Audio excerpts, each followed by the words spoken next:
Tumechoka kusikia hiyo story ya mlima, mara mumeshika na murembe mzima. Wasomi viongozi wamegeuka wakabila, inchi yetu literally wametupa ndani ya pipa.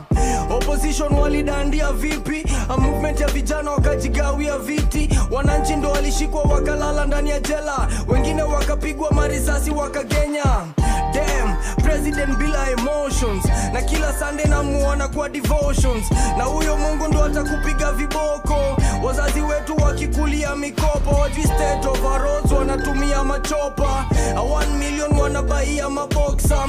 Imagine budget paka ofisi ya Dokas. Ndo mtueleze hiyo ndiyo kuokoka. Mnataka kuza airport kwa Dan bana, na hiyo deal tunaielewa kwa undani sana. Na hiyo kitu umepea joo, hiyo ni hatari sana. Na umekimya tukiwao, hapana bana. Wengi ni taxi mewa cost makaria, wanabiashara wakenda loss wakalia. Nyi mnadhani tunafaa kuimport kadamia ndani ya cage kimawazo kama Duale na ngamia. Ini more than just music, ini chant, ni gas kwa wabuze.